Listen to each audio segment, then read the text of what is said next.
Los Andes se extienden de norte a sur a lo largo del borde occidental de Sudamérica como una columna vertebral rota. En el sur de Perú, cerca de Cusco, la cordillera se fractura en crestas paralelas separadas por estrechos valles que descienden abruptamente a ambos lados. Desde el aire, estos valles parecen similares, laderas verdes, campos en terrazas, alguna aldea ocasional aferrada a una ladera. Las crestas carecen de árboles en altitud, con rocas expuestas y pasto amarillento. Las nubes se mueven por los valles por las tardes, saliendo con el sol, y al anochecer toda la región puede quedar oculta. Navegar por este terreno requiere precisión. Hay poco margen de error. Los valles no toleran la confusión.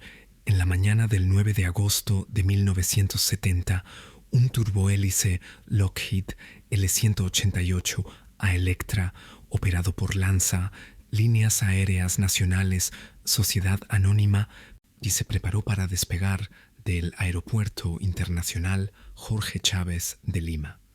La aeronave estaba configurada para vuelos nacionales de pasajeros. A bordo viajaban 40 pasajeros y 5 tripulantes.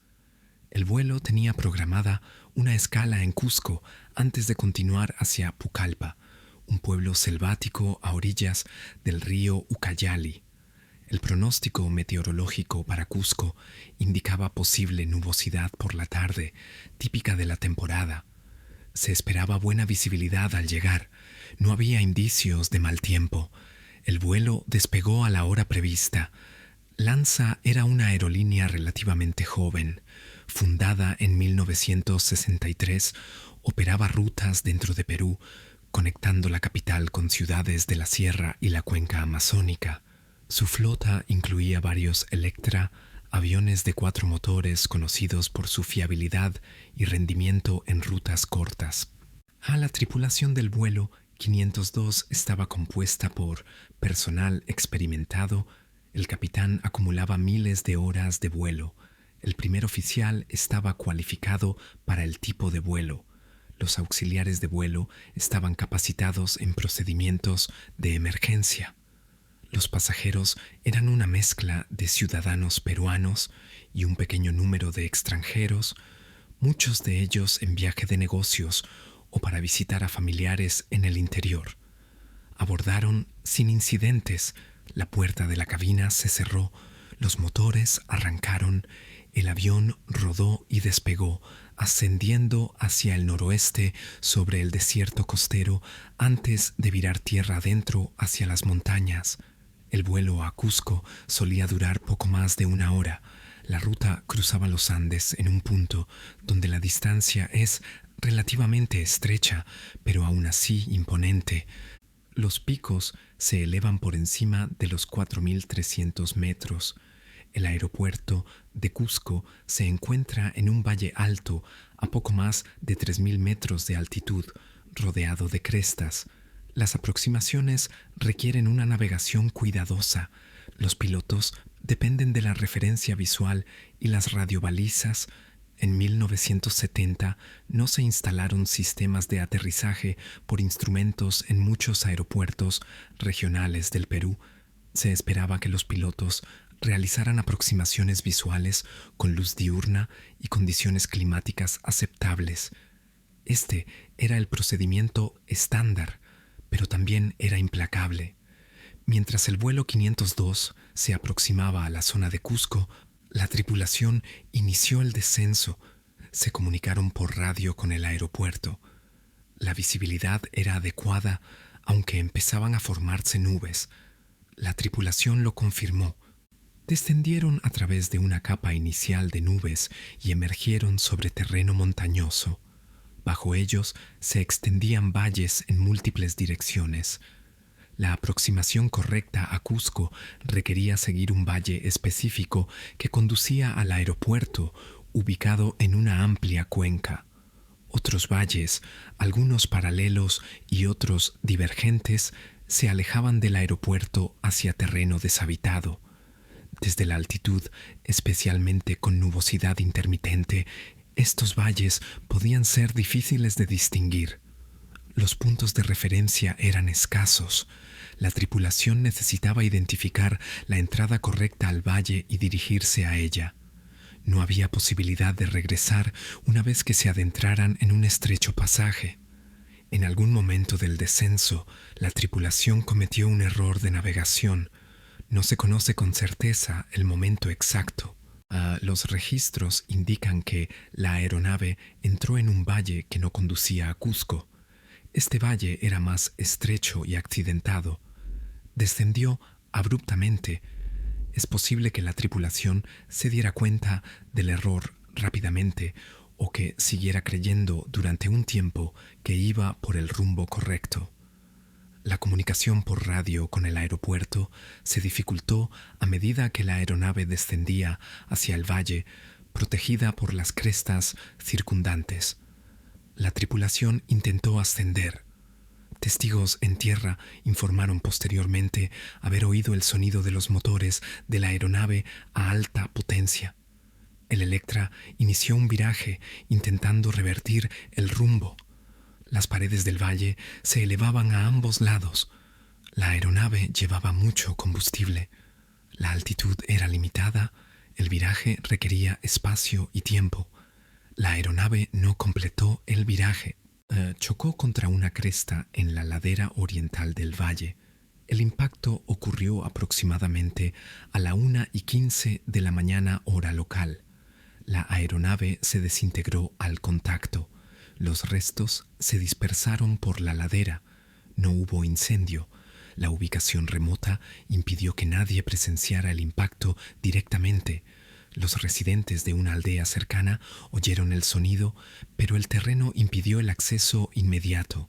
La aeronave simplemente desapareció del contacto por radio. El control de tráfico aéreo en Cusco esperó. No se recibieron más transmisiones, se inició una búsqueda. Los restos fueron localizados esa misma tarde por un avión de búsqueda que sobrevolaba la zona. No se veía humo. El lugar se identificó por el patrón de escombros en la ladera. La ubicación se encontraba a varios valles de la ruta de aproximación prevista. Se enviaron equipos de rescate, pero el terreno era accidentado y el acceso lento. La carretera más cercana terminaba a kilómetros de distancia. Los equipos tuvieron que avanzar a pie o en mula. Tardaron horas en llegar al lugar. Para cuando llegaron los primeros rescatistas ya era de noche. 8 personas sobrevivieron al impacto inicial. Fueron encontradas dispersas cerca de los restos, algunas aún sujetas a los asientos arrancados del fuselaje. La mayoría presentaba heridas graves, fracturas, laceraciones y traumatismos internos. Varias estaban inconscientes. Los supervivientes que estaban alertas se encontraban en estado de shock. No hablaban mucho. La temperatura en la altitud era fría. Se acercaba la noche. Los equipos de rescate contaban con suministros médicos limitados. Comenzaron el triaje. Los heridos más graves fueron estabilizados lo mejor posible. Se improvisaron camillas. Se tomó la decisión de iniciar la evacuación de inmediato, a pesar de la oscuridad y la dificultad del terreno. La evacuación duró toda la noche. Los sobrevivientes fueron bajados por la ladera en camillas improvisadas, aseguradas con cuerdas y tela. El sendero era empinado e inestable. Los rescatistas avanzaron lentamente. Algunos sobrevivientes no sobrevivieron al descenso. Una mujer gravemente herida falleció durante la primera hora de la evacuación. Un hombre con traumatismo cráneoencefálico grave falleció antes del amanecer. Para cuando los sobrevivientes llegaron a un punto de acceso vehicular a la mañana siguiente, solo 6 permanecían con vida. Fueron trasladados a un hospital en Cusco. 2 más murieron en las siguientes 48 horas a causa de sus heridas. 4 sobrevivieron a largo plazo. 37 pasajeros y los 5 tripulantes fallecieron en el impacto o poco después. Los cuerpos fueron recuperados en los días siguientes. El lugar era remoto y las operaciones de recuperación fueron difíciles. Se encontraron algunos restos entre los escombros. Otros habían sido despedidos por la fuerza del impacto y se ubicaron en la ladera bajo el campo principal de escombros. La identificación se realizó en Cusco. Familiares viajaron desde Lima y otras ciudades para reclamar los cadáveres. Se celebraron funerales. La aerolínea emitió comunicados. Se abrió una investigación. La Autoridad Peruana de Aviación Civil examinó los restos y revisó los datos de vuelo. La grabadora de voz de cabina y la grabadora de datos de vuelo, si estaban instaladas, se recuperaron, pero la información obtenida fue limitada. Los investigadores determinaron que la aeronave se encontraba estructuralmente sólida antes del impacto. No se observaron indicios de fallo mecánico. El rendimiento del motor fue normal. Las superficies de control estaban intactas. La conclusión fue que la tripulación se había adentrado en el valle equivocado durante la aproximación y no pudo ascender antes de impactar contra el terreno. El error se clasificó como fallo de navegación del piloto. Entre los factores que contribuyeron al accidente se encontraban la dificultad del terreno, la falta de ayudas avanzadas para la navegación y la posible confusión visual causada por la nubosidad y la similitud de los valles. La investigación no identificó una sola causa clara del error de navegación. La tripulación ya había volado esta ruta anteriormente. Conocían la zona. Es posible que una combinación de factores, distracción, identificación errónea de un punto de referencia, descenso tardío, presión para completar la aproximación, llevara a la decisión de entrar en el valle equivocado. Una vez dentro, las paredes empinadas y la inercia de la aeronave dificultaron enormemente la reversión. El Electra era una aeronave capaz, pero no pudo ascender con la suficiente rapidez en el reducido espacio. La tripulación tuvo segundos para reaccionar. No contaban con suficiente altitud ni distancia. La cresta era inevitable. Los supervivientes que se recuperaron lo suficiente como para hablar proporcionaron información limitada. La mayoría recordaba la aproximación y la repentina comprensión de que algo andaba mal. Uno recordó la inclinación brusca del avión. Otro recordó el aumento del ruido de los motores. Ninguno recordó el impacto en sí. La memoria después del trauma es poco fiable. Los supervivientes estuvieron hospitalizados durante semanas. Algunos necesitaron cirugía. Todos necesitaron rehabilitación prolongada. El impacto psicológico fue significativo. Pesadillas, hipervigilancia, dificultad para desplazarse en espacios cerrados. Algunos no volvieron a volar. El accidente del vuelo 502 no fue un incidente aislado en la historia de la aviación peruana. Los Andes han cobrado la vida de numerosas aeronaves a lo largo de las décadas. El terreno es inherentemente peligroso. El clima cambia rápidamente. La navegación es difícil. Los aeropuertos son elevados y están rodeados de obstáculos. En 1970, los estándares de seguridad y la tecnología de navegación eran menos avanzados que en años posteriores. Los pilotos dependían en gran medida de la referencia visual y la navegación manual. Los errores, una vez cometidos, se multiplicaban rápidamente. El margen de recuperación era estrecho. Lanza continuó operando tras el accidente, pero su historial de seguridad siguió deteriorándose. La aerolínea sufrió varios accidentes adicionales en los años siguientes, incluyendo otro accidente de Electra en 1971 que causó la muerte de 91 personas, incluyendo a la única superviviente de ese vuelo, Juliane Köpke, quien se hizo famosa por sobrevivir sola en la selva amazónica durante 11 días. El certificado de operación de Lanza fue finalmente revocado. La aerolínea cesó sus operaciones en 1971. Los accidentes, incluido el del vuelo 502, contribuyeron a su cierre. Las familias de las víctimas del vuelo 502 recibieron una indemnización, aunque las cantidades fueron modestas en comparación con los estándares posteriores. Se iniciaron procedimientos legales.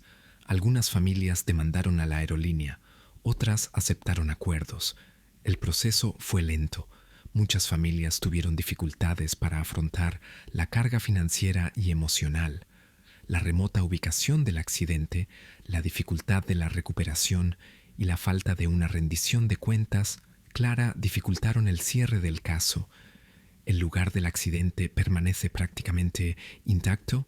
Los restos no fueron retirados por completo. Quedan algunos escombros en la ladera que la vegetación y el clima están recuperando poco a poco.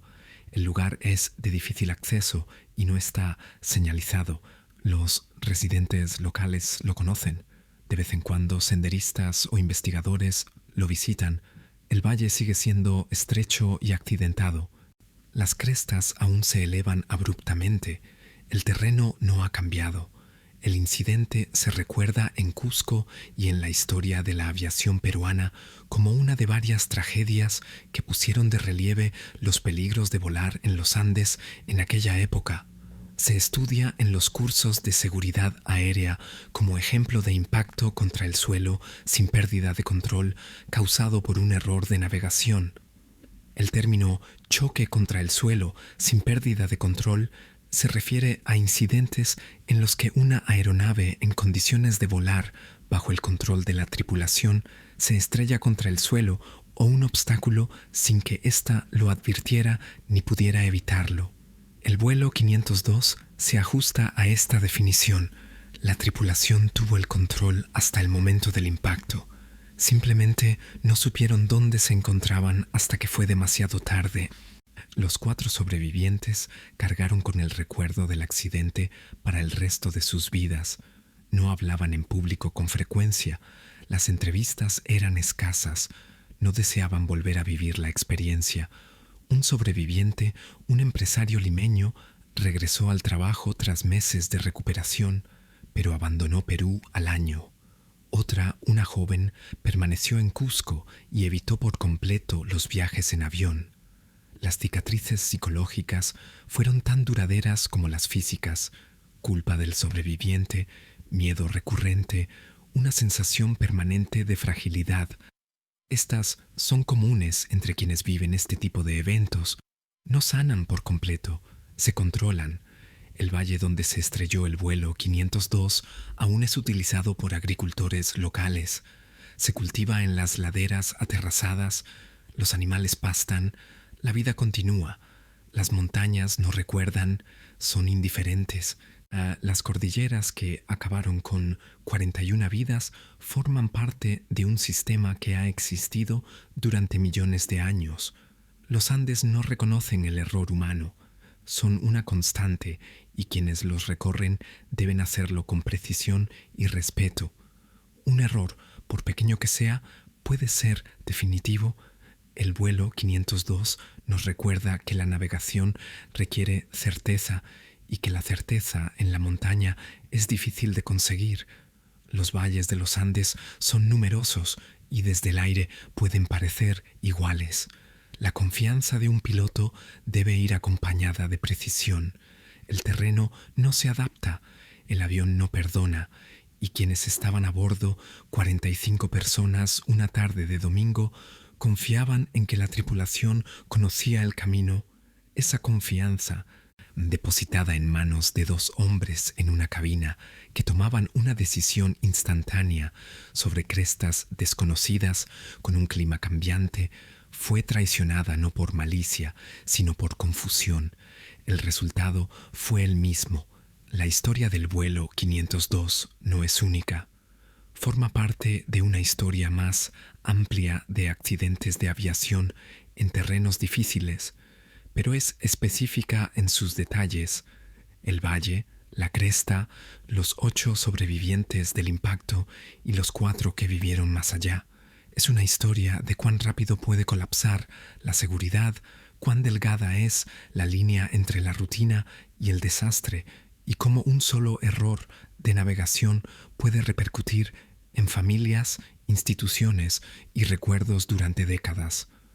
Los restos permanecen, el valle permanece, las crestas permanecen, y el recuerdo, cada vez más presente, también permanece, silencioso, persistente, un recordatorio de que los Andes no perdonan y que quienes los sobrevuelan deben saber con absoluta certeza en qué valle se encuentran